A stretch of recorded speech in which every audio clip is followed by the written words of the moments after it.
Yeah. So today I will be talking about the future of energy, and I will be focusing on two aspects of renewable heat and phase-changing materials and passive buildings. So today we'll take you a bit away from machine learning, and we will dive on earth and heat and climate change. And from that, we'll move to the contents of the presentation. So I will begin with a story of climate change, and just give me a second to get my laser pointer. Yeah, so I will begin with the story of climate change. How did that begin and where are we? Then I will talk about the passive building concepts and phase changing materials and how would that help with the climate change. So, and I will move also to some applications of both, and I will wrap up with conclusions. So the story of climate change. So since industrial revolution begins in mid of 18th century, there was lots of human activities that requires fossil fuel burning, and there was more growing industrial and residential sectors. So there are more cities growing and more of human activities that actually conducted to gas emissions due to the fuel burning. And that has created an effect called a greenhouse effect on Earth. So what is the greenhouse effect? As I said, there is lots of gas emissions, and these gas emissions actually, some of them are traveled to the atmosphere and trapped there. So normally when the sunlight traveled to the Earth and some of it absorbed through the atmosphere, and some of that reaches the Earth, actually the excess heat is reflected back to the space. However, when there is some gas emissions that's trapped in the atmosphere, it's actually creating a kind of trap that will prevent the reflection of excess heat out to the space. So that heat will be trapped in the atmosphere. And that's why they call it a greenhouse effect, because it creates a greenhouse effect on Earth.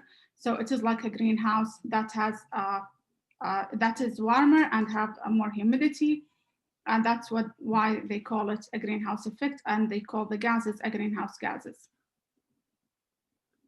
So according to NASA, there are some gases that's actually known to cause a greenhouse effect on Earth: water vapor, methane, carbon dioxide, and nitrous oxide. And interestingly, water vapor actually is a kind of creating a feedback effect. So once there is more water vapor in the atmosphere, it's actually accumulating, and then it will cause more precipitation in terms of rain and snow, and it has a feedback effect. However, the other gases are actually trapped in the atmosphere, and there is no way to get that down. So it's a kind of, as I said, trapped in the atmosphere. So why carbon dioxide is the most that's concerning? Because carbon dioxide is a long-lived gas, and it's found to be the most that's forcing to the climate change. And if we will look at the emissions of carbon dioxide in the recent years, so since 1950, there is lots of gas emissions on Earth, and it is actually rapidly accelerating, and it is concerning. So what evidence we see on Earth for climate change? So there is more fires, drought, extreme weather events, shortness of ice sheets. Also, as I said, extreme effects and drought on Earth. So that's something really happening, and there is need to move. And for example, what's happening in Canada for climate change? Canada is warming at twice as the global average rate, and it's higher in north. And this is something documented in a foundation that's in Canada, and it's aimed to push Canada to more climate change pathways, or a more, I would say, clean energy pathways to overcome the climate change in Canada. So what about human effects? What could climate change to human being? So it is well investigated that climate change actually is causing more of vector-based disease. That's, for example, more of what's that disease? Malaria, for example. Also, lots of respiratory diseases like asthma and allergies. More of occupational heat stress for those who are working in the outdoors. Also on animals, there is lots of well-investigated effects of climate change in terms of less heat source, less source of food, and also internal effects in terms of microbiome changes and reproduction of animals, and the quality of milk, and that's all is well investigated and studied. So sorry, before I move on, is my screen, like, maybe I should just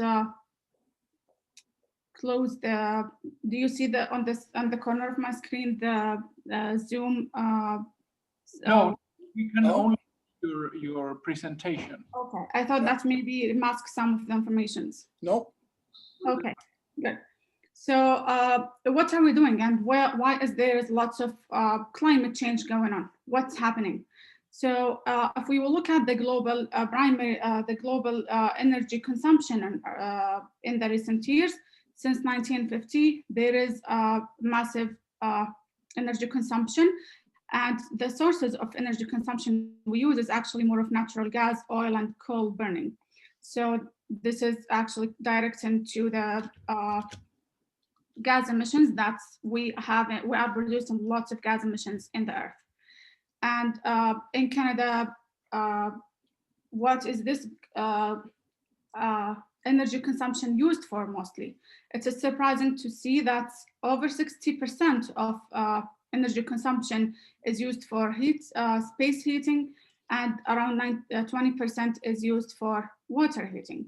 So it is actually almost 80% of heat consumption is used for space heating and water heating. So there is lots of heat loss. And if we will look at that in terms of what we are experiencing at homes, we have lots of heat for, we're using lots of energy for heating, for cooling, and also for appliances to work. And this heat is actually lost because of house constructions. For example, cracks in the wall and windows that's not well glazed, there is massive heat loss. So my idea is if we can control that heat loss, can we recover some of climate changes? So is there a way to go back in terms of going back and reducing the carbon dioxide emissions? Most likely it's not, because as I said, it's long-lived gas. But what we can do is to actually reduce the effects of climate change by transition to clean power pathways. So I will move now to talk about that part of the presentation. How can we reduce it? How can we reduce the effects of climate change? By first talking about the passive buildings. So this is actually a concept that has been used for a while, even in the past. And it aims to create an energy efficient buildings that require less energy demand. And there is recent adaptation for that concept to meet the modern society needs. So how did that look in the past? So in the past, households were well oriented, for example, to gain, for example, more solar heat, and there will be more thermal bridges to allow fresh air. And it was something that's present since human beings began to build houses. So how can we adapt that to something we can do now in a modern society? So I will just allow me to play this video, and it's a short video to show us how could passive buildings work these days. So I will play the video. Passive house explained in 90 seconds. Does your house have a heater in the basement or maybe a fireplace?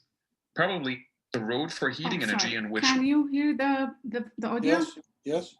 Just, I'm sorry to interrupt. Fireplace? Probably also a central air conditioner or maybe a window unit. Did you ever wonder if it was necessary? In 1991, a physicist in Austria, Dr. Feist, built the first passive house. Here's what he did. 1. Proper insulation. It's just like wearing the right winter jacket. It also doesn't need a heater. 2. No air leakages. There should be no holes, small or large, to let hot air out of the house. 3. No thermal bridges.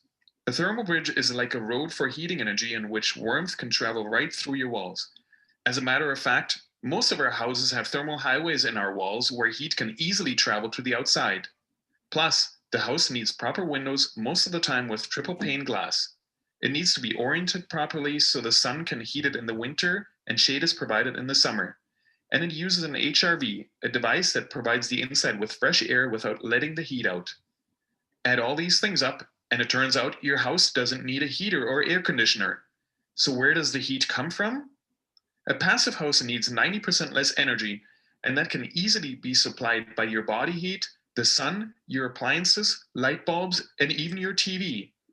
This saves you a lot of money on your heating bill and helps preserve the environment. Did we make it in 90 seconds? I bet we did. So it's interesting to see how that could be adapted to recent needs. So just need to move on. Okay.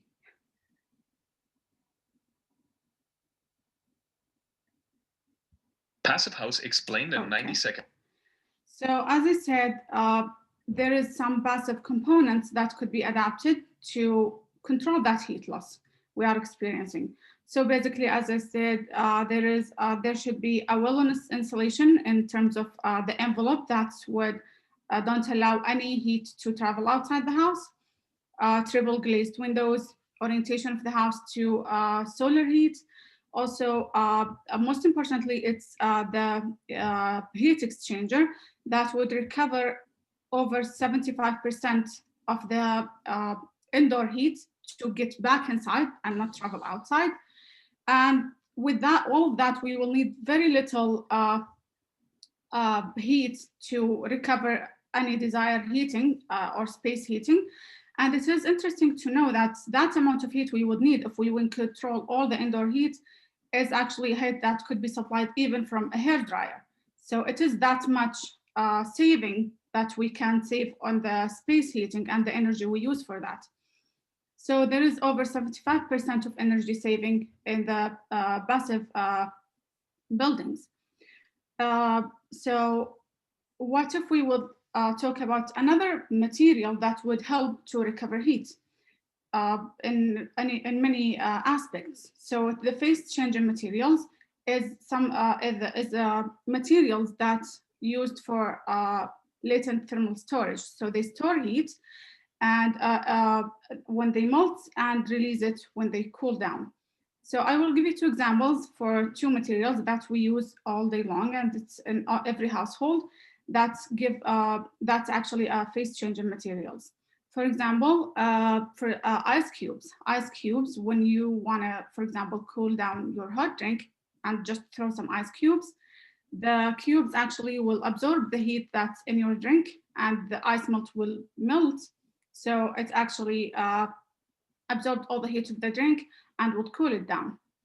Another example of, for example, Milton wax. If that drops on your skin, you will feel that burning sensation. And that's because the hot wax is actually releasing its heat to your skin. So it's actually a thermal flow in and out from that material. And that could be actually used for heat storage.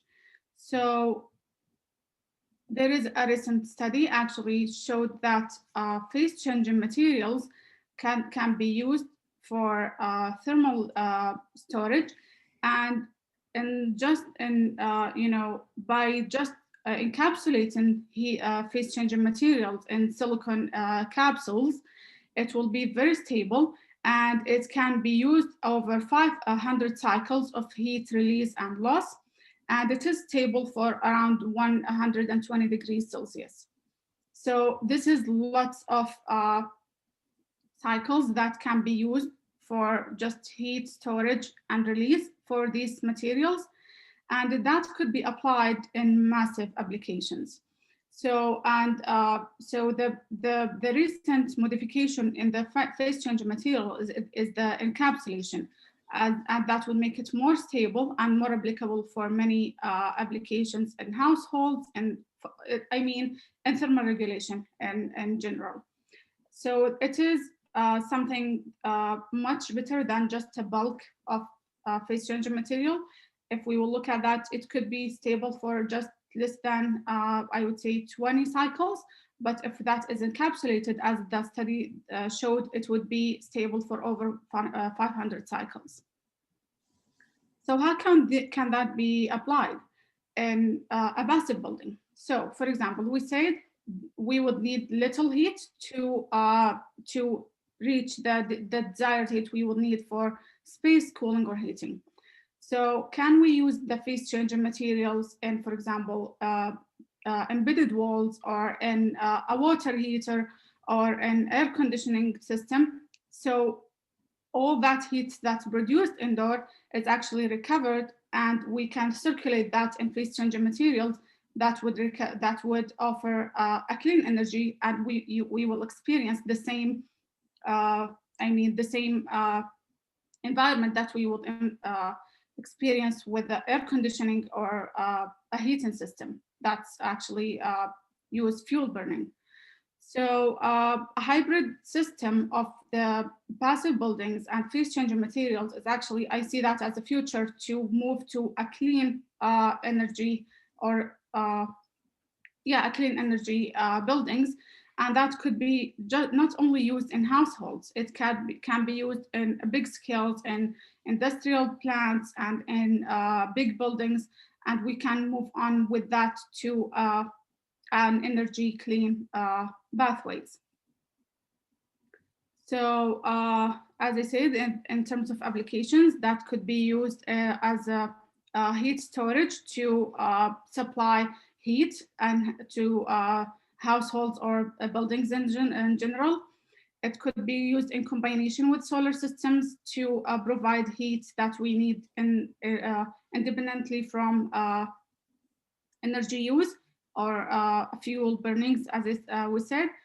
Also, it can be used these days in generally packaging. So any packages that would need thermal regulation or at specific temperature, that packaging system will use some thermal changing materials to save that package in that specific temperature. And this is, we can see it every day these days and used in many companies.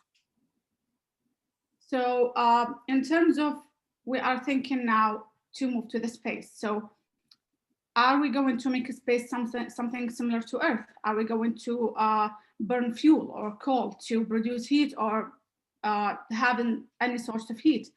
So I believe that phase changing materials could be used in terms of providing heat or thermal regulation away from burning any fuel or whatever that could be source of heat. So it will be a clean energy. However, I'm not sure how would that, adapt in terms of energy flow in the space, how that physics works. I haven't get across that, but I believe that energy or phase changing materials could not be only used in the Earth. It can be used as a storage for heat that even, produced from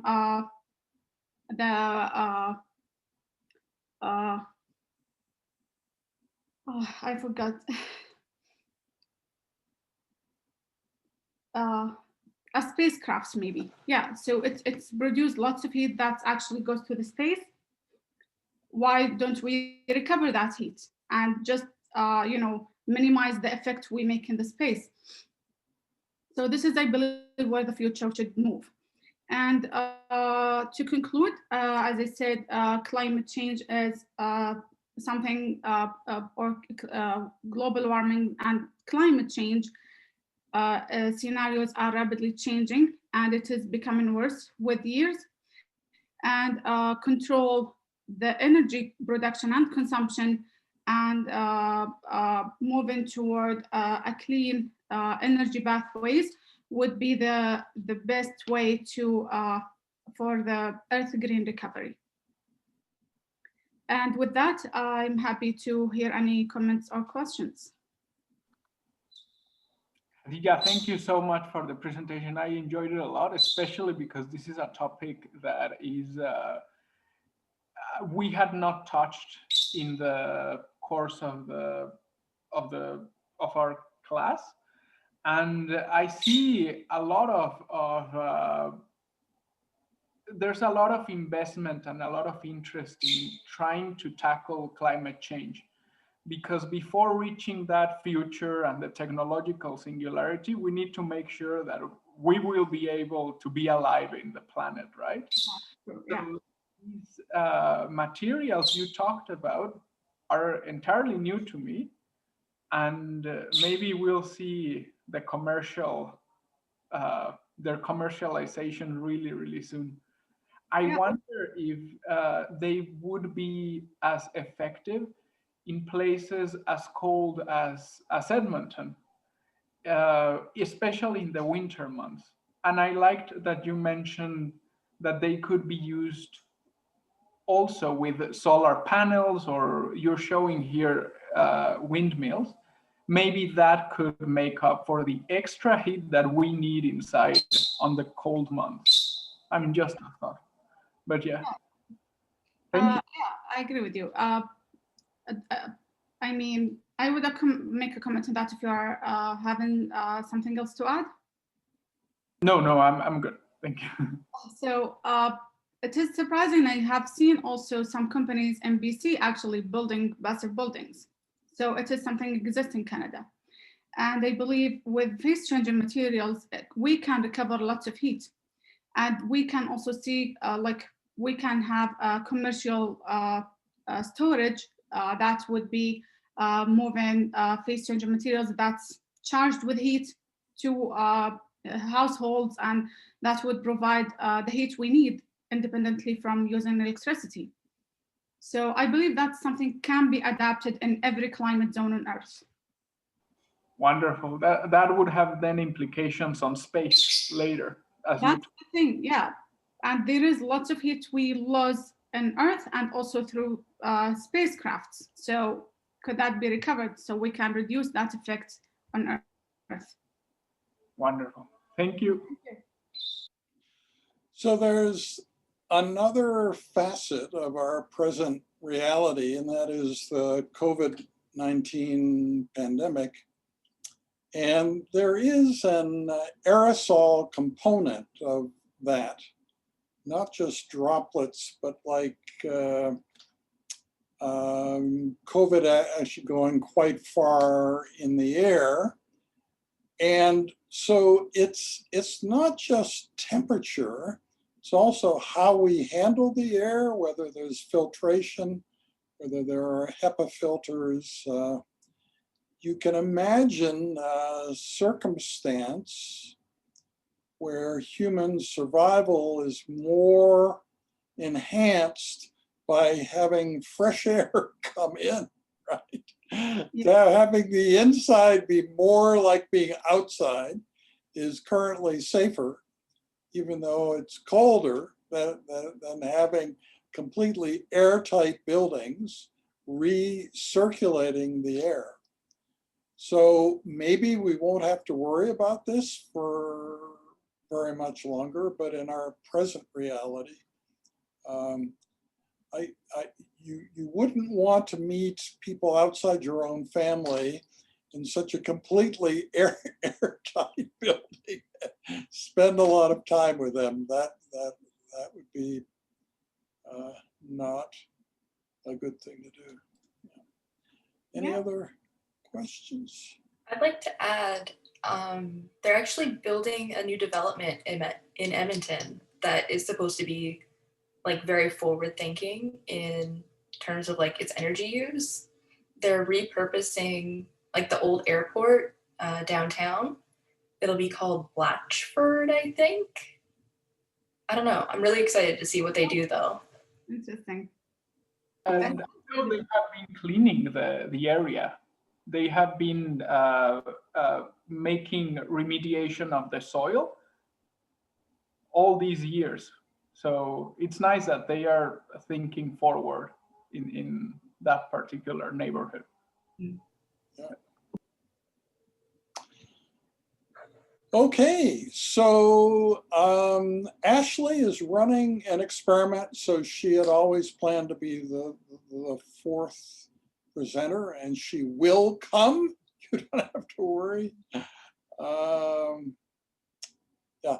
So, Taryn, would you like to take us through your presentation?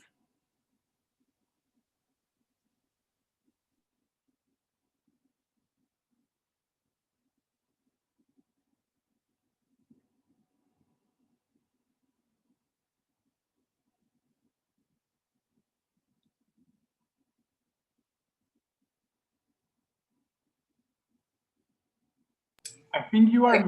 Yeah, now you can hear me? Yes, now. Okay, now and you can see that? Yes, we can. Okay. Yeah.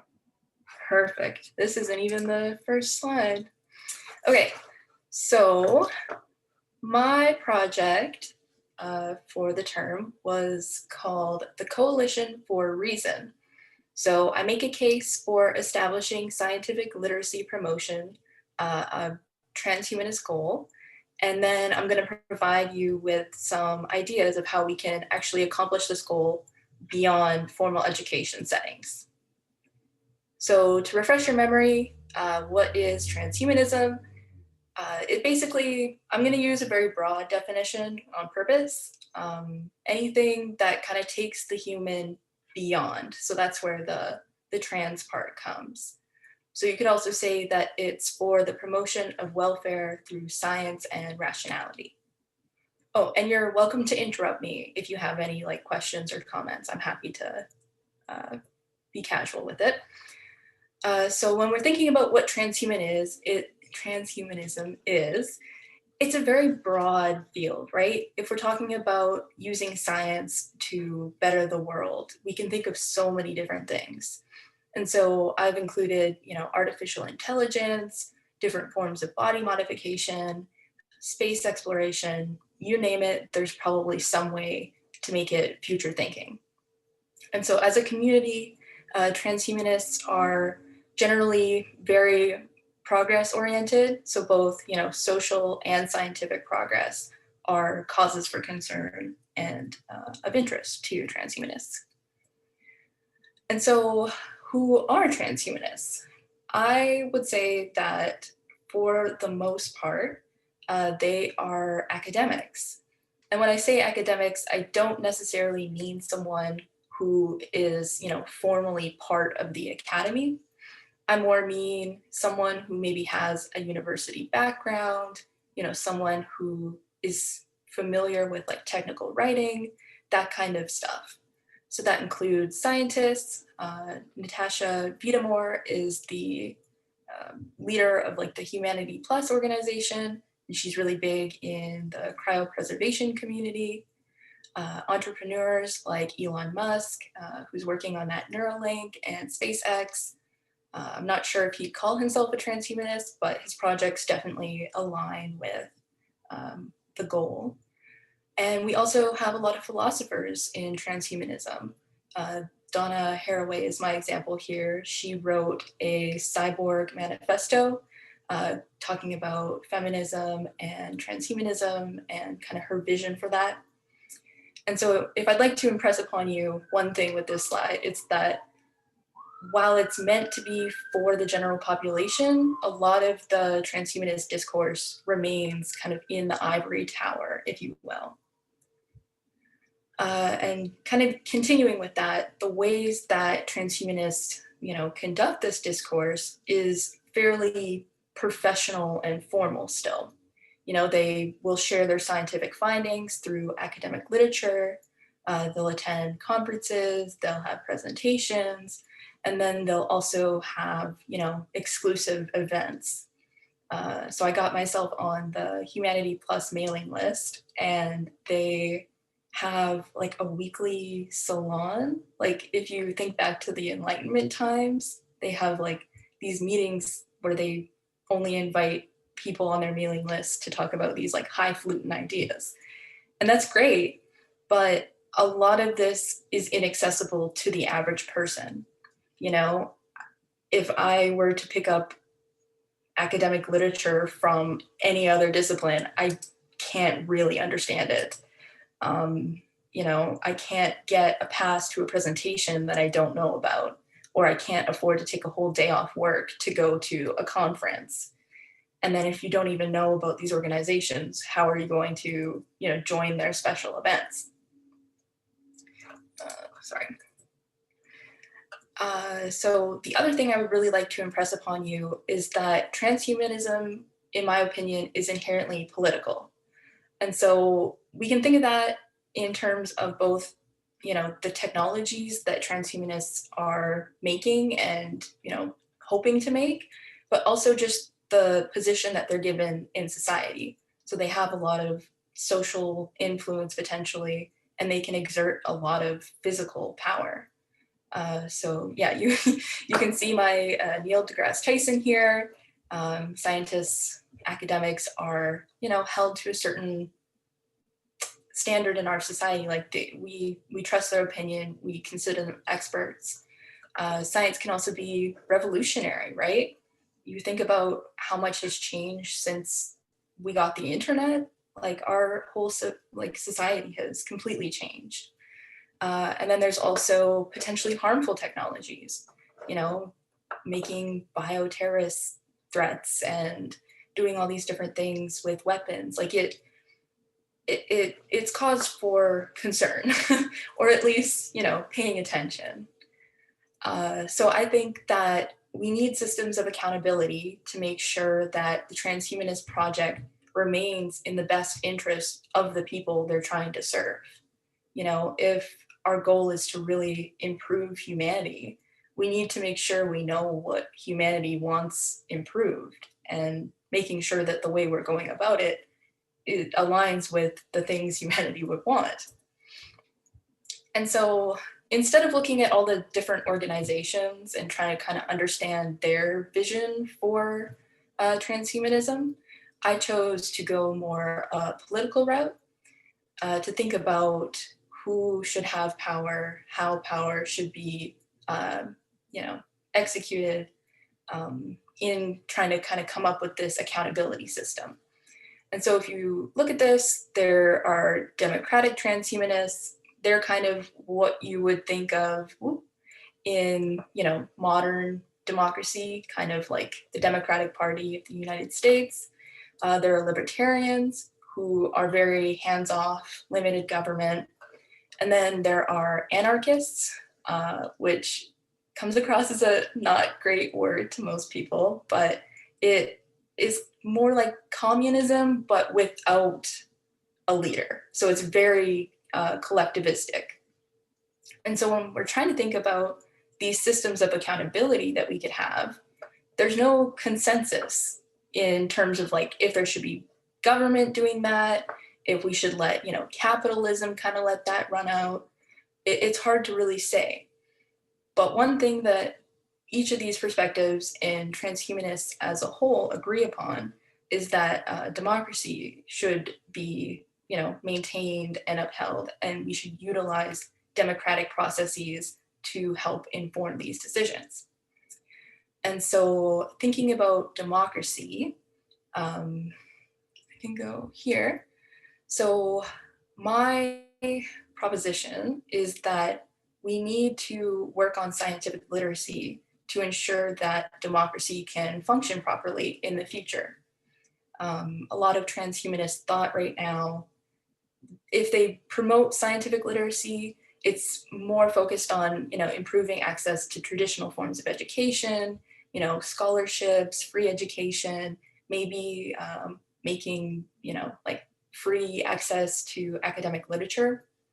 But for people to actually participate in the democratic process, we need to make sure that they're developing a certain skill set. And so this skill set includes, understanding how to do like a risk analysis when it comes to different scientific technologies, being able to critically engage with science, being able to understand, the implications of certain things. And while there is a certain level of, just purely scientific knowledge that you need, the skills that you can acquire are much more important because they can help you further, if you don't know something, but you know how to find out something, you can use those skills. And so when we're thinking about the effects that scientific literacy can have in the democratic process, we can think of micro social benefits and also macro social benefits. So on the micro level, that refers more to, the way that an individual person might exercise this scientific literacy and benefit from it in their like personal life. On the macro end, it's more thinking society-wide, how scientific literacy could change culture, how it could impact politics. And so if we think of these benefits in terms of how they can help our accountability system that we're trying to, enforce and make more robust, the microsocial benefits, while we're still in, like a capitalist system, while we're still, engaging with each other's products, we, on a micro level, decide which products we want to use, how we use them, we can get feedback, that is in a way an accountability measure. On the other hand, the macro social element is that, through voting and through, broader discussion in the community and through like social change, people can exercise their scientific literacy, their scientific knowledge to help inform the transhumanist project. So I propose the formation of something called the Coalition for Reason. If you're a fan of The Office, like I am, you'll recognize that this is Oscar. And he coined this term, which I am borrowing, when he was talking about how the rest of the office was just in pure chaos because everybody who was part of this coalition of reason was out of town that day. And so everything just descended. And so I propose a scientific literacy project. It would be an ever-evolving, collaborative, transhumanist project that seeks to make the future accessible to the general public by primarily promoting scientific literacy. So in imagining this project, I've come up with 3 general themes. The first is facilitating access to academic discourse. So this includes promoting textual engagement, giving people the tools they need to actually engage directly with academic literature, and then independent inquiry, giving people the tools they need to investigate things on their own, and then developing systems where there can be a two-way flow of communication between the public and transhumanists or the academic community, however you want to phrase it. And then my second theme is legitimizing novel forms of outreach. So this includes building infrastructure to communicate science in new ways. So historically, there's been a push for scientists to have their own blog or to collaborate with certain citizen science magazines. And while that's great, like it's not bad, but it doesn't meet people where they already are. And to actually get the general public, you need to start doing that. And then my last theme is incentivizing the pursual of scientific literacy. So we need to create things, like create incentive for people to pursue scientific literacy, and also communicate these benefits to them so that they feel motivated to actually, take on this skill set learning process. So my first suggestion for developing ways to get academic discourse in the hands of the public is through visual abstracts. Visual abstracts have been used, by some journals, but also by individuals trying to present their research on Twitter or, on their own personal mechanisms. But visual abstracts have a lot of good to be done in that they can help the topic be more easily digested by the person. Perhaps they'll go seek more information. And yeah, they've found researchers have found that when there is a visual abstract in a tweet, as opposed to just, plain text explaining research, people are actually more willing to engage with the actual article. And then for each of these points, I kind of have a way, I've tried to think of ways that we can keep this innovation going. So for this, we can maybe think about making interactive abstracts or video abstracts to further allow, the public to engage with that content. My other suggestion under this umbrella is what I'm calling the Wikipedia model. So Wikipedia, as I'm sure you know, has these very handy hyperlinks embedded in everything. And so it would be an interesting approach to start integrating these sorts of hyperlinks into academic literature so that as someone's reading, they can, hover over something and get a better understanding of, what that method is or what the limitations of it are, or, what this definition means and what people kind of are agreeing that this means. This would be very difficult to do, but it could be done. We could expand this whole system across the web, giving people the ability to easily look things up and have them be supported. There's also literature suggesting that when these hyperlinks are available, they actually help people understand better, because the hyperlink is usually to something, important in the literature. And so when you see this little blue line, you actually focus on it more and digest it more. And then my third idea under this umbrella, I'm calling the Reddit model. I have a bit of a Reddit addiction, and I really love forms like, this is the logo from Ask Science. So there's Ask Science, there's Explain It to Me Like I'm 5, Ask Me Anything. There's all these different subreddits that allow people to ask, experts their questions and have them answered directly. And there's no reason we shouldn't be able to scale that up so that the average person can submit their question for transhumanists, for thinkers, for whoever, they're interested in, have those questions, kind of combined and analyzed by artificial intelligence, and then sent to, the right expert, and then have them thoughtfully reply. I really think that it's important for people to get more engaged in this process so that they can hold that whole accountability model, right? Telling the scientists what they want, what they need, what they don't understand. On to my second theme.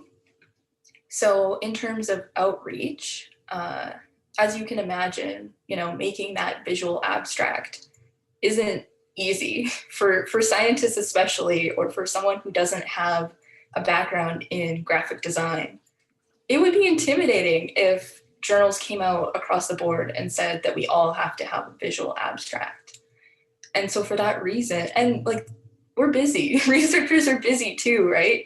And so for that reason, I think that it would be really important to start making kind of outreach teams for different departments, so that there are staff on hand to help, the scientists, the researchers, whoever, to develop these ways to communicate. You know, the burden shouldn't just be on academics because, or like, you know, the scientists proper doing the lab work, because they might not have the want to do it or the skills to do it. And then kind of keeping in with that idea, we also need more interdisciplinary collaboration when it comes to producing media. So you need to, like, we need people who actually understand science to be able to vet scientific articles. I think there's definitely a lot of, you know, sensationalization and a lot of taking things out of context. And there's generally not any scientific person around to actually say, you interpreted that study right, or, you know, that's fair to advertise to the general population. Yeah, and then I kind of think that maybe artificial intelligence or neural networks could eventually be used as a sort of like peer review system for these different articles. I've included here on the left the Surgery 101 logo.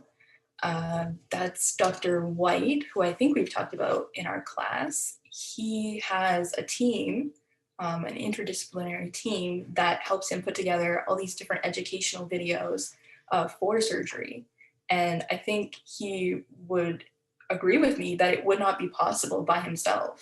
You know, he wouldn't have the kind of creativity or the know-how to produce a lot of the content that they make. And then kind of continuing with this whole outreach and thinking about new ways to, you know, share research with people. I read a paper about, he talks about becoming a nerd of trust in your own social circle. So people, you know, often shy away from sharing their own research or sharing their own scientific opinions on their social media accounts. And this form of outreach isn't really, you know, favored among academics. Like if you write on your NSERC grant that, oh, I post on Facebook, like they don't care, or they might not, but in actuality, like I think that is one of the best ways to reach people. You know, the people you have in your circles, they're the ones who are going to trust you a lot, and they're going to respect your opinion. And so what I propose here is that, you know, granting agencies and academic institutions actually start taking that form of outreach more seriously, and that they support their staff in finding new ways to adapt and, you know, kind of integrate into this whole broader project. In terms of incentivizing, pursuing scientific literacy, I found this course on Coursera. It's actually made here at the U of A. They have, I think, like 5,000 people who've taken it so far. But the principle kind of could be similar to first aid training. You know, you get your first aid training, you put it on your resume, and even if you're not going to use first aid training for that job, you know, specifically, it lets your employer know that you have a certain skill set and that you have the ability to, you know, problem solve in a certain way or what have you. And so if we adopted this sort of model for people who aren't necessarily in the sciences, we could help not only teach them and incentivize them to take on this project of learning, but also give employers, you know, some reassurance that their staff are ready to work with Excel and that they are ready to, you know, not get phished when they get an email or, you know, whatever. There's so many different applications. But to develop a good course and a consistent training module would require a lot of, you know, peer review, collaboration, and yeah, you could also use like Google Trends to kind of understand the needs of the public, to understand what scientific things they're not quite getting and what they want to know more about. And then we can also kind of revolutionize how we engage people on social media. So this logo on the left here is from the Google Science Fair, and it is an online competition. I don't know if they're running it this year because of COVID, but it's for teenagers, and it's basically like a grown-up science fair.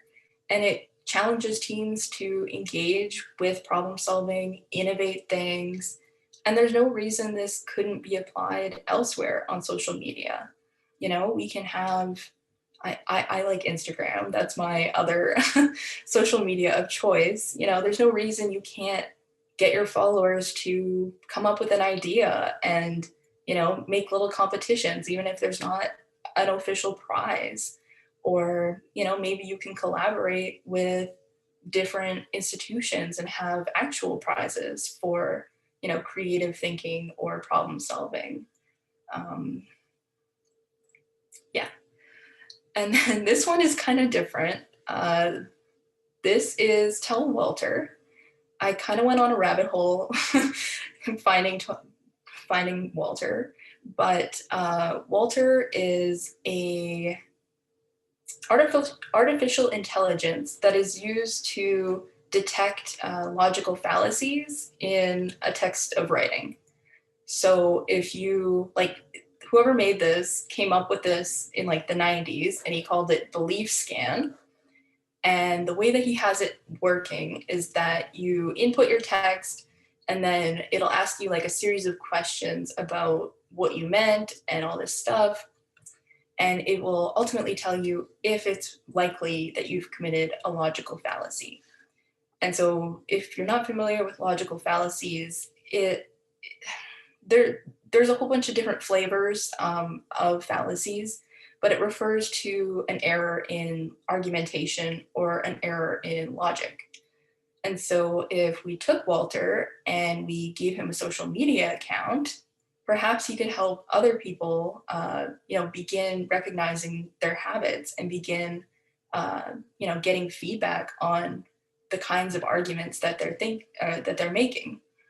So like when, like I actually downloaded this app, and I mean, this is what it looks like. It's still pretty, it's great though. But it'll actually explain to you like what the fallacy was, what, you know, why it happens, blah, blah, blah. And we could use this to actually implement, you know, like change the interface of social media so that people can be held more accountable. There's obviously a lot of problems with this, you know, as with like all the fact checking on Twitter, like there's a lot of controversy on, you know, how much interference there should be. But if you even just think about, you know, the automatic bots on Reddit that will tell you if you made a haiku or tell you if you, I don't know, there's all sorts of different silly bots, but maybe there could be a Walter bot that helps detect logical errors.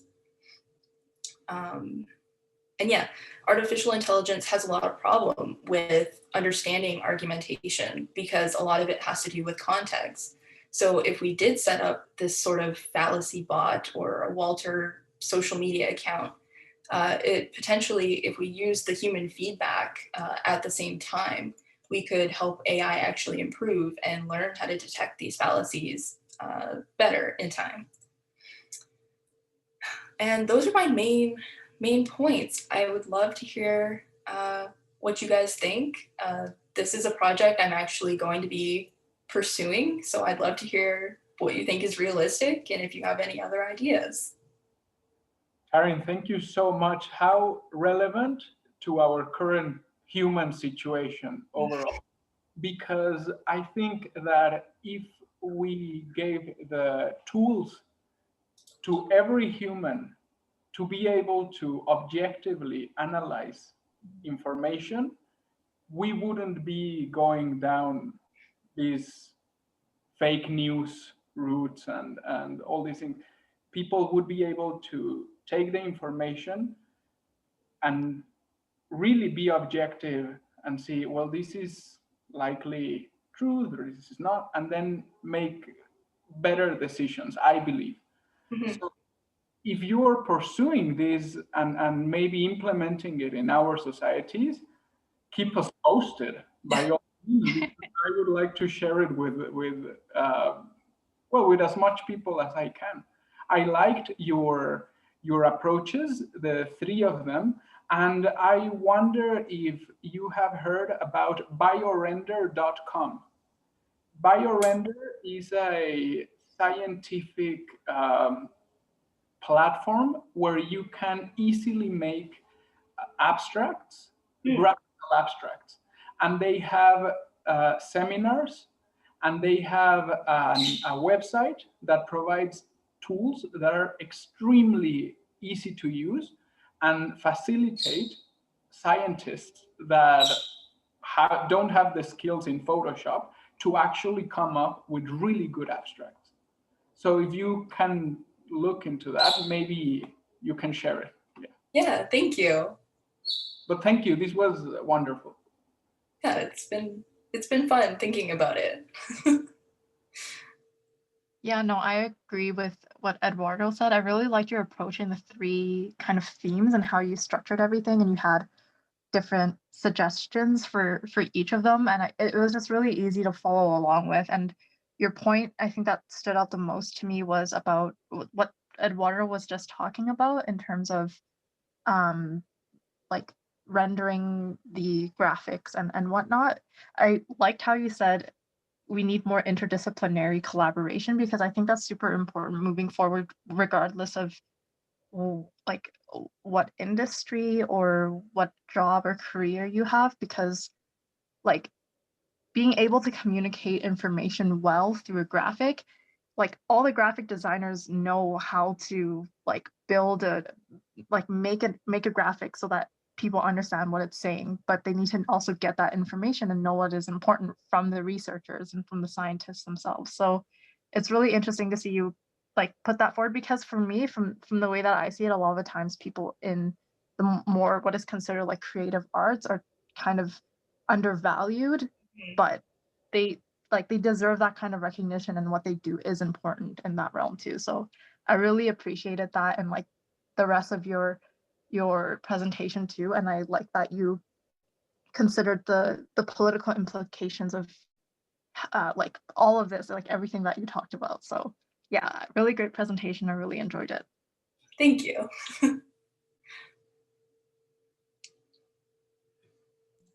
Yeah, really, really great presentation, Taryn. I just wanted to say, well, it's the first time that we really heard your voice, so it's really nice to finally meet you and see you in the flesh. So, you know, this is different and exciting in the ratio of ideas from the student versus ideas from researching what's already been done. This has a lot of ideas from the student. And I mean, one intriguing thing is how satisfying it is to listen to and how few references there are, because it's not really conveying a lot of ideas from other people. It's really a kind of synthesis of a chaotic background of the way transhumanism is now, and then coming up with a strategy for fixing it and making sense of it. And that doesn't need a lot of references. It just needs good ideas and sort of a path forward and energetic pursuit of that path. So yeah, I find this really exciting. Well, thank you. Yeah. So, any other questions or comments? I think that, as Eduardo said, this would have lots of positive spin-offs,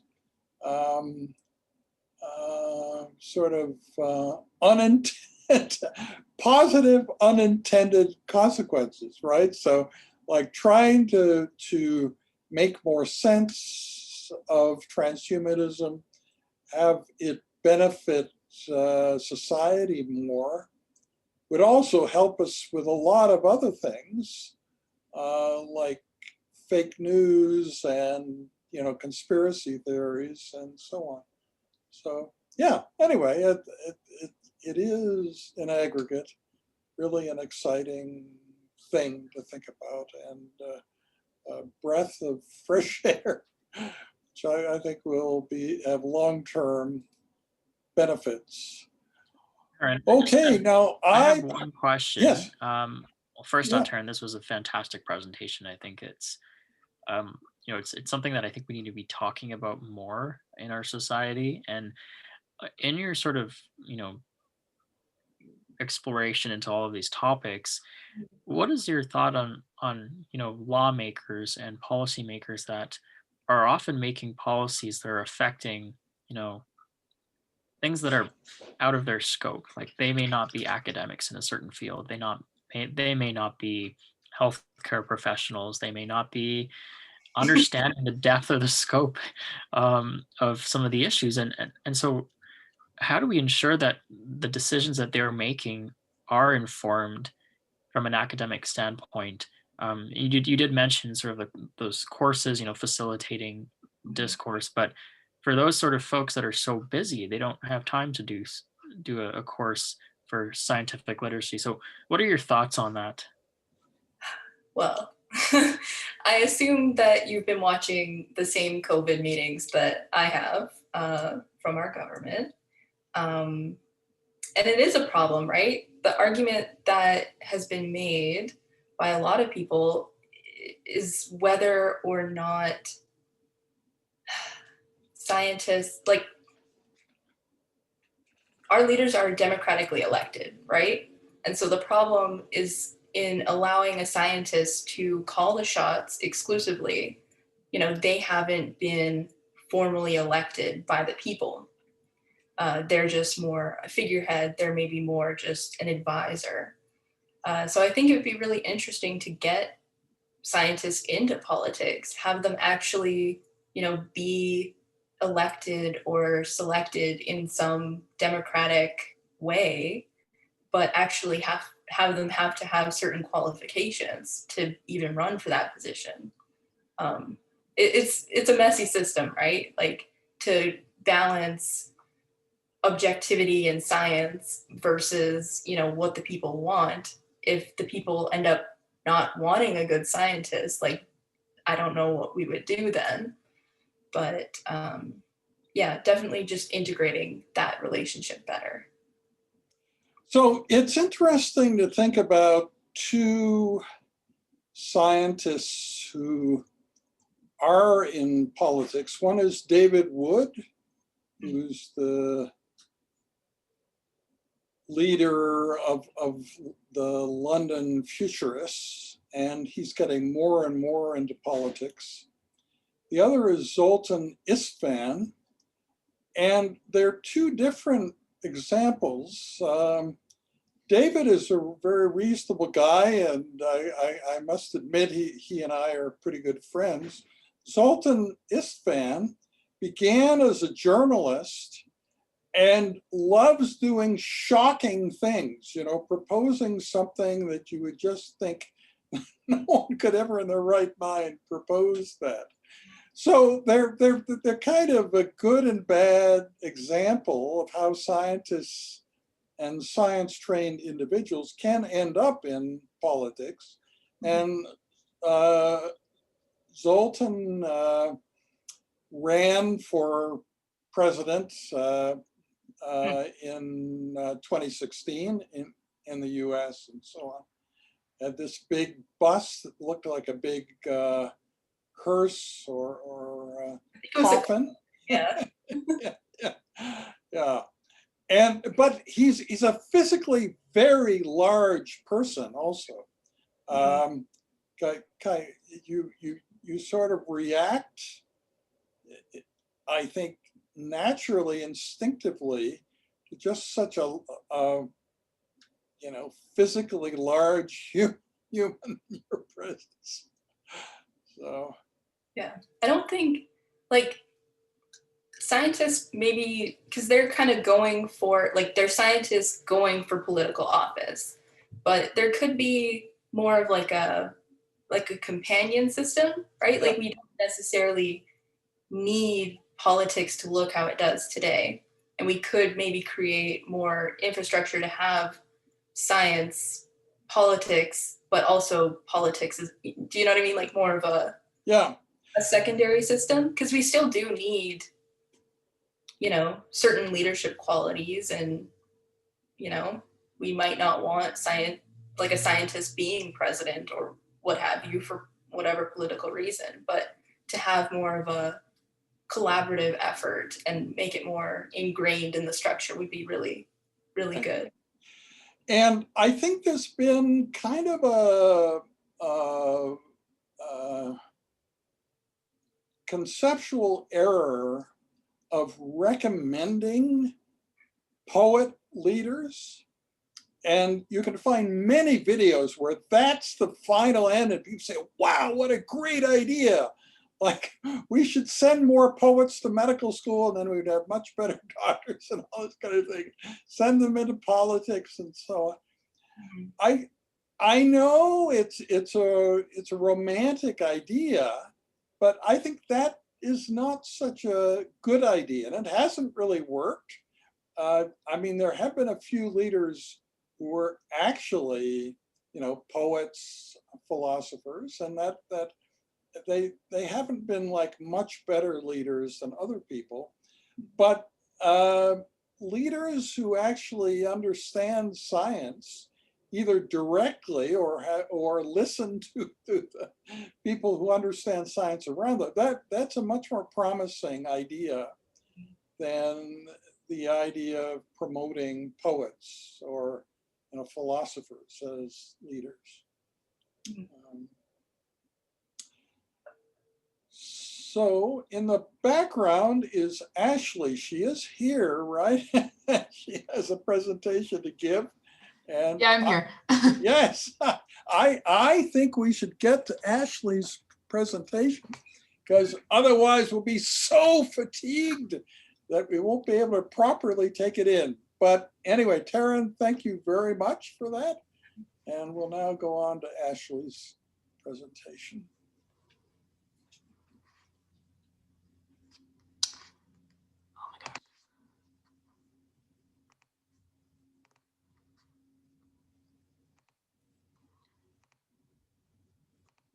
Sorry, my Zoom is not cooperating with me. Okay.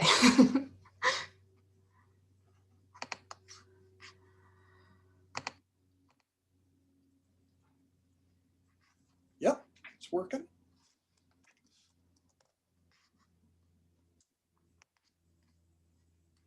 Okay, so I apologize for being late. I had to work with my real placentas. So now I can talk about the artificial kind. So welcome, my name is Ashley Zukowski, and this semester I worked on a project titled The Background, Physiology, and Ethics of Artificial Placentas. So placentas are something that are obviously very important to me as I want to go into the field. And I wanted to look at what type of research has already been done. And Dr. Van Manen significantly influenced my paper to talk a little bit more about bioethics. So feel free to ask any questions throughout the way if you don't understand, as this topic really requires a lot more than 20 minutes to fully understand all the complexities, but this is my attempt to do so. So the process of fertilization involves an egg and a sperm joining together. This cell then divides and creates a blastocyst around day 5, which can implant into the uterus. So a blastocyst contains an outer layer called the trophoblast or the trophoectoderm, which is a pre-placental structure, and an inner cell mass that eventually will compose the fetus. So a placenta is a fluid-filled organ that develops within the uterus and is essential for facilitating the exchange of nutrients, hormone, gases, and many other things between the mother and the fetus.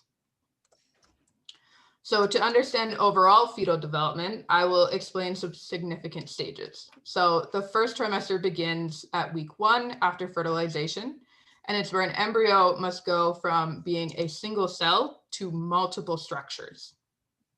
The second trimester begins at week 12, where all major systems are now formed. And around week 22 is when a fetus is now viable to survive outside of the womb, but requires a lot of medical assistance. So a preterm infant is born generally between week 22 and week 37. So the third trimester starts at week 27 and reaches until term. The fetus is mostly just developing fat and has some further fine structure development. And then a full term is at week 40, where the fetus is fully developed and is ready to begin the process of birth. So to ask you guys a question, what do you think of when you hear or see the words artificial placenta? I imagine like that movie Alien. Remember where Ripley, she had several clones of herself and they were floating in tanks like that, something like that, like a tank with a floating body or body-like structure. Okay. All right, yeah. If anyone else, no? Okay. So what I think about when I hear the term artificial placenta is I think about the society in Aldous Huxley's Brave New World. So this book was actually first published in 1932 and looked at a society that used an artificial birthing process. So human eggs were fertilized with sperm in a test tube, and then the fetus was incubated until term. There was also a lot of other things that kind of added along the way and changed, but for this sense, it's very similar to what I think of. Although this isn't a real scenario yet, it's far from only being a science fiction concept. So there's 3 kind of main scenarios of an artificial placenta that I could think of, but there may be more. So the first is an artificial placenta made of placental stem cells. So these cells would be retrieved and differentiated into different structures and grown in a dish to replicate a normal placenta. So this likely takes about the same amount of time as a placenta normally takes to develop. And for proper development, that's at least 11 weeks. So this is also might be really hard to implement, as good enough physiological representations of a placenta are not ethically allowed. So the stem cell structure would have to be significantly similar to the normal placenta for ethics approval. So for these 2 reasons, I don't really discuss stem cell artificial placentas much further.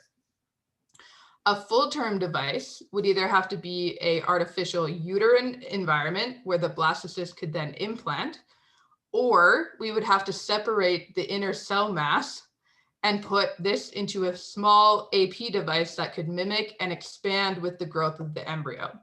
So this process is very complicated and is likely a very far future concept. So the final and most actualized device would be used for preterm fetuses. So this device would replace the neonatal intensive care unit medical equipment that premature infants use and would further incubate them, providing nutrients in a fluid environment until complete development. So the full term device, meaning blastocyst to birth or full term, would already have some development steps already established. So full term artificial placentas would likely require in vitro fertilization. And this is a process that's already commonly used in humans. So in this process, sperm and eggs are retrieved from the future mother and fetus, or father.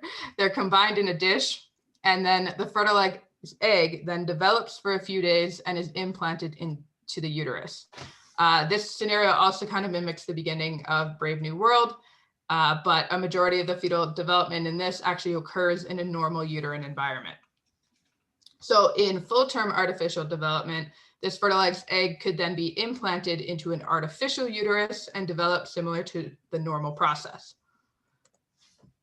So the potential timeline of artificial placentas is that the first research article containing the word artificial placenta was published in 1946, but it mostly discovered or discussed mechanical oxygenation, and it wasn't that close to what an actual artificial placenta would be. But this does mean that this idea has been around for a long time in the scientific community. So these actualizations of artificial placentas in humans for the future are complete estimates. This is just a guess of when I think that it could potentially exist. So in the next 100 years, potentially a preterm fetus incubation could be performed in humans, as there's many technological developments that have already been established. And in the next maybe 1,000 years, full-term artificial placentas could be developed. So the full-term artificial placenta is not really likely within the next 100 years, as there is so many advancements and research first needed to be performed. So the development mechanisms, protein regulation, gene regulation, nutrition, hormones, and many other concepts all need to be first understood for every single time period during placental growth for it to be replicated. So if we do this how we are doing it now, I don't know if this is ever going to happen.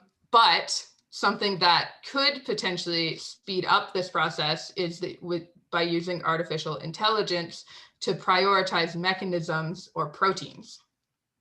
That this is what we should focus on first, and this is what is essential for these artificial placentas to actually exist. So the actual research that's already been performed there is a significant study in 1993 by Uno et al., where there was premature goat fetuses incubated in a fluid sac for about 20 days, and they survived for about a week outside of the system with ventilation help. Throughout the next 25 years, there was kind of some sporadic studies, but nothing too huge. But in 2017, Partridge et al. Added immature lambs to a fluid sac for about a month, where organ growth and maturation was observed. So to go into this study a little bit more, what they used is a pumpless oxygenator, which is attached to an artificial circulation device. So this device is then attached through thin tubing or cannulas that enter the lamb's umbilical arteries and veins. So the lamb was removed from the mother after an incision into her uterus, circulation was established, and then they are placed into a biobag filled with an electrolyte fluid that mimics amniotic fluid. So amniotic fluid is significant as it provides protection, nutrients, and specifically allows lung pressures to be maintained for development. This amniotic fluid is then pumped through a system. So the umbilical cord is how the fetus receives nutrients from the mother and can be seen to work artificially, as you can clearly see the development of the lamb in these pictures from gestational day 111 to 135. So there's a clear increase in size, in hair, and overall development can be seen. So this process could likely be modified to happen in humans. So if a potential preterm birth was initiated, a C-section on the mother could be performed. The fetus is then connected to circulation and placed in a biobag, and then could further develop until term. So to explain the importance that these devices could have, 15 million preterm infants are born a year, and 372,000 were born in the US in 2017, which is more than 1 in 10 births. So there's a huge, market to help preterm fetuses. So to expand on the premature lung development, immature lungs are a significant issue that many preterm infants face. So the alveoli thank you. are a branch structure that helps facilitate gas exchange in the lungs. But I'll try to present with my laptop. I hope it will work. Okay, yeah. It should work. I Yeah, think so. wonderful, great. Okay, thank you.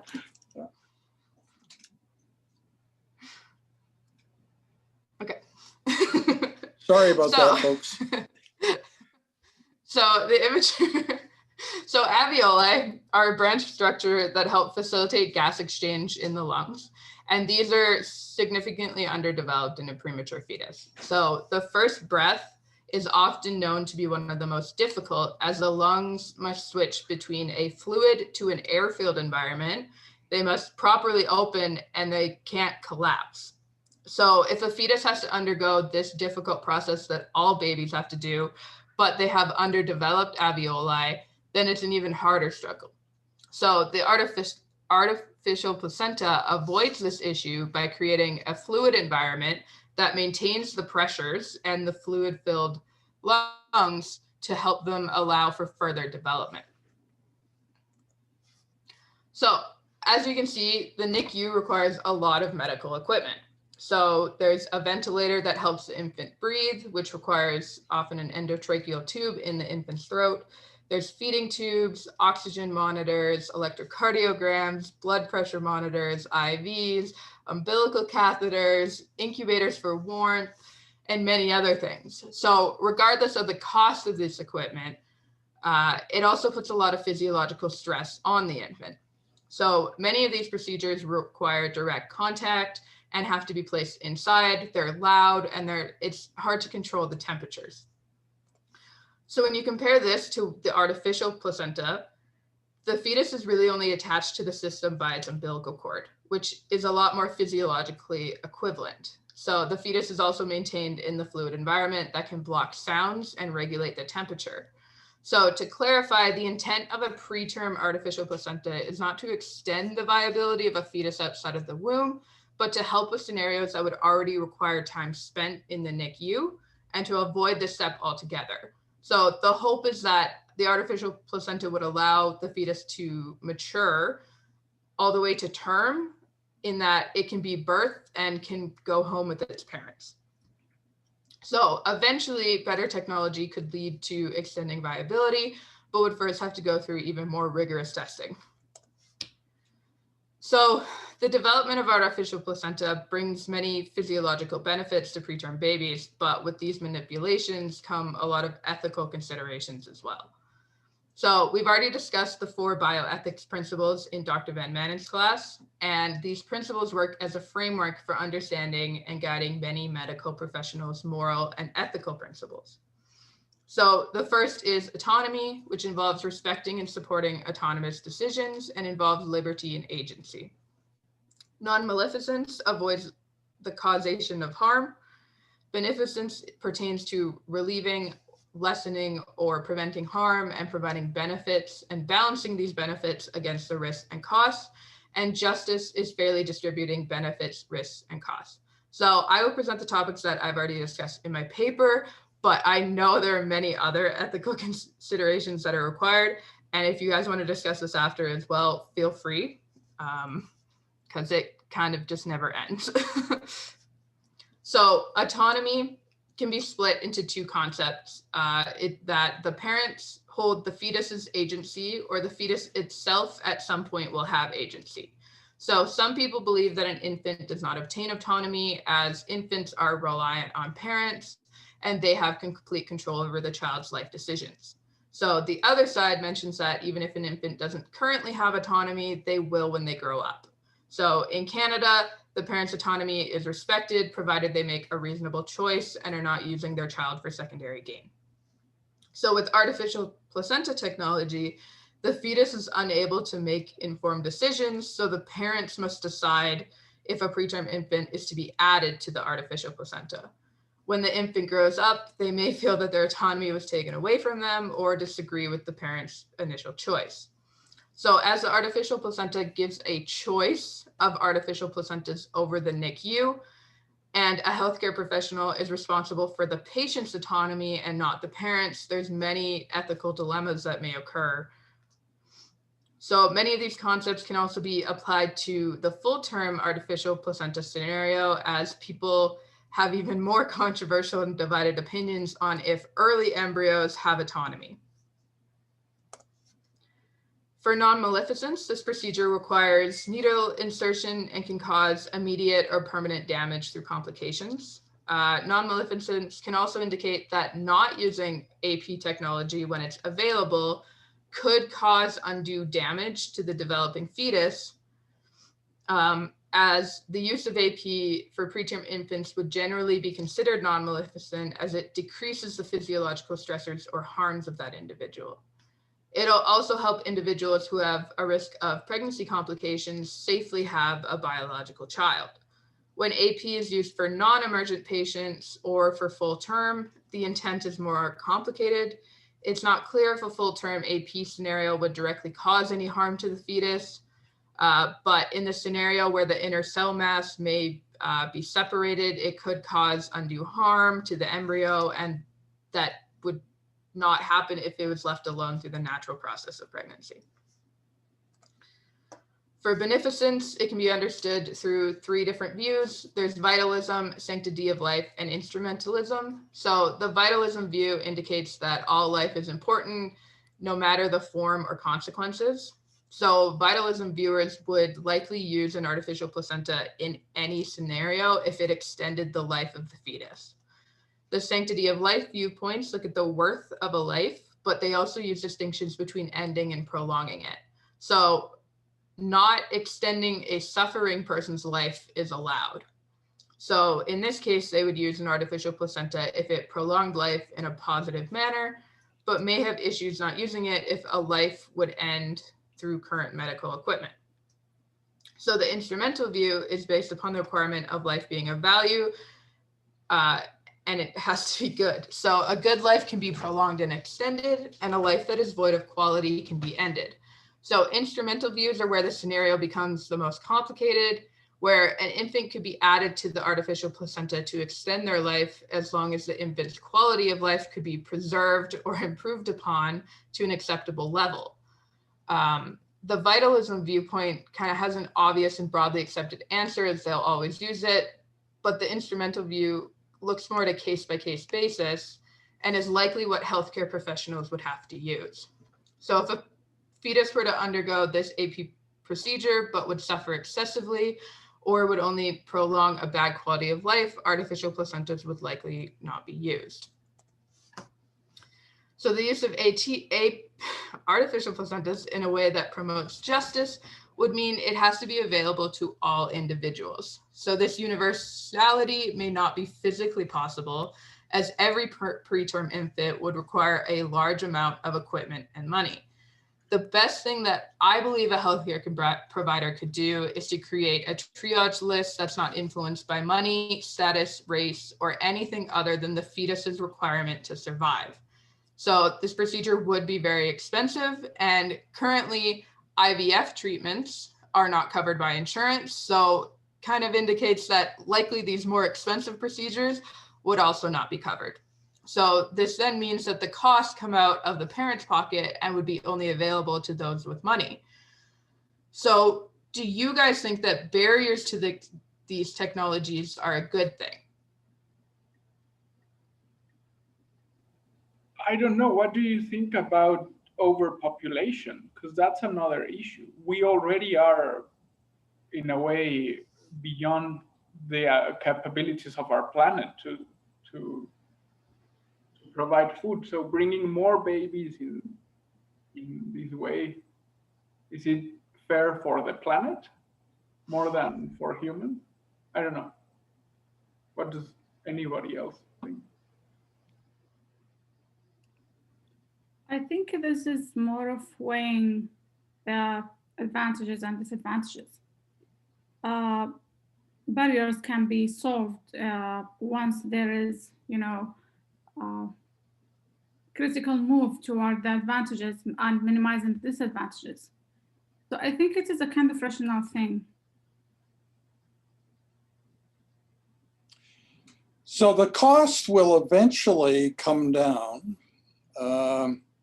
Like television was very expensive in the beginning and so on. So you can imagine that a lot of treatments which are only available to the rich in the beginning eventually get spread out to many more people, not necessarily everyone. So if whether we're overpopulated or not is not easy to really figure out, particularly if we are populating other worlds beyond Earth. And if you look at it from an energy point of view, the amount of energy received from the sun is manyfold greater than what we would ever need. So, I mean, it depends upon what your metric is. Can I also add that, like, while it would be expensive at first, there also would be a certain amount of like risk in trying it out. So it'd be interesting to see, like, I'm not sure if a wealthy person right away would want to throw their baby in an artificial placenta. Do you know what I mean? Like, they might have more hesitations and would rather go through, you know, tried and true methods before just jumping on board with this. So it'd be interesting to see what demographic is used to kind of test the technology out. So I will add that the Partridge et al. Study that used the incubated lambs, they said that the technology, if it were to be used in humans, the first clinical applications they would use are the like 23 to 25 week old fetuses that technically can survive in the NICU and have, but the outcomes are like extremely poor because they're just so young. Like, they're pretty much only halfway through their development. So that was kind of where that paper decided that the starting point might be, is the youngest kind of possible that they think would survive in it, but may not really survive outside of it, or at least have a good chance to survive.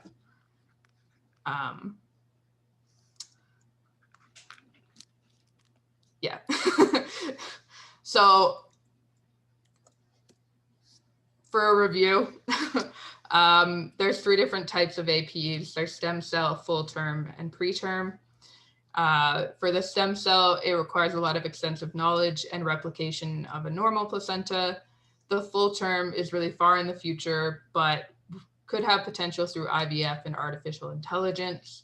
In preterm, the previous experiments have been replicated in animals and could help alleviate NICU issues. Lung development is really important in this process, and ethics, there's a lot of scenarios that would need to be analyzed first. So the real life implementation of artificial placenta technology may be more intricate and controversial, but advancements may soon rival Huxley's depiction in the near future. So it really is a brave new world of scientific research. Thank you very much for your attention. Okay, yeah, well, there is something nice about the last presenter having chosen to be last. That wasn't really the case in previous years. And so the last presenter got a really raw deal in previous years, I think. But whereas today, yeah, I think we actually, we seem, you guys don't look completely worn out. So I think this will be reasonable. So what do you think? What questions do you have? Questions, discussion? I have a question. Sorry, Eduardo, if I jump in. So I haven't heard a lot about risks of that technology. I believe, is it IF or NICO? I forgot. But I mean, what risks did they experience where they're growing that little lamb? So one of the main things that they talked about was the kind of risk for contamination or for like bacteria to get into the process. And they had to use a lot of different materials to get the bio bag that they put the fetus in to be correct, because it ended up that some of them had kind of like, they would get bacteria in their lungs and it would cause issues. But eventually they kind of developed a process that was completely sterile, or as sterile as it could be. And that was kind of the main thing that they looked at for risks. There's obviously a few more with, you have to like cut open a mother and do this transfer. But I guess it's one of those things that like there is risk, but some of those risks are already kind of established as they're going to be a preterm birth. So the preterm ones, I think, have a lot more, I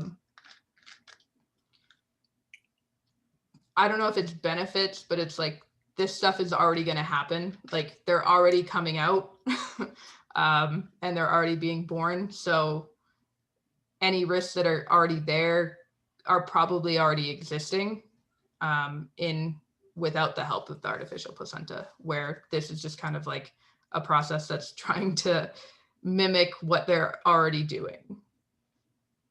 I was thinking about the chances of blood clots, since they use like a artificial circulation system to provide the fluid to feed the baby, or to just move the blood around. I believe there would be some sort of medications that should be essentially used to avoid, as you said, contamination, blood clots, maybe, some other stuff that could happen through this artificial process. So this is apply another rule in the ethics. It's not only the process of being an artificial placenta, but what would be add up on that, and in which a situation, how far could that go?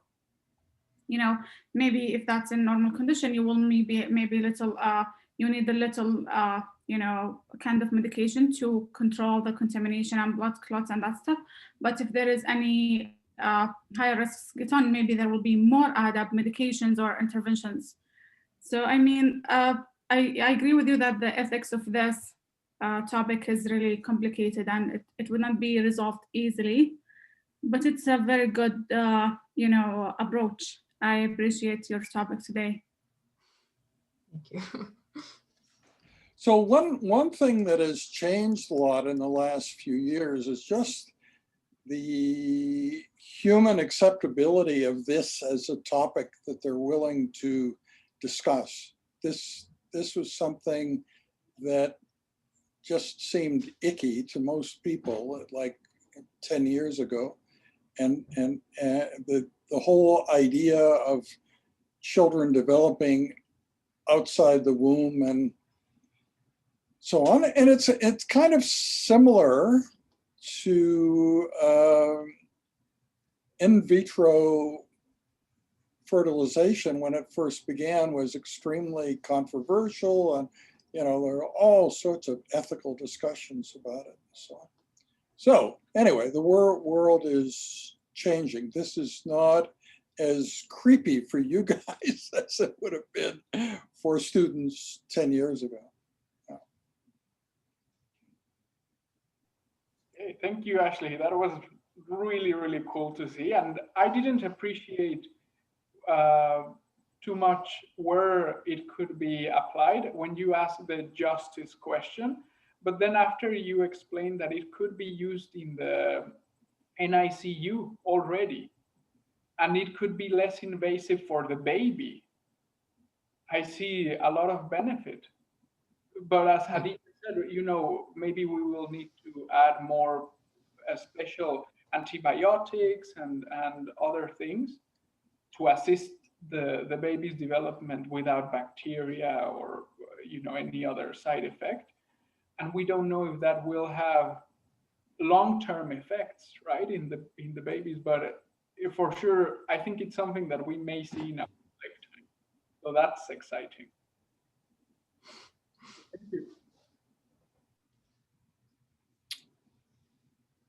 Okay, further discussion? I want to thank you for staying so late, you know, above and beyond the call of duty to stay until 4:25.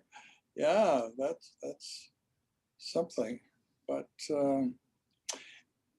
anyway, four great presentations. I'm going to look forward to the editing that I'll be doing tonight and so on. Hopefully I can get them up there soon.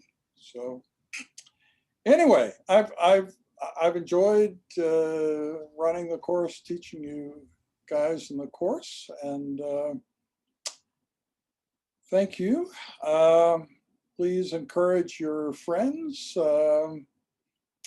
I would point out, I'm not looking for you to push people who are wrong for the course to take it, right?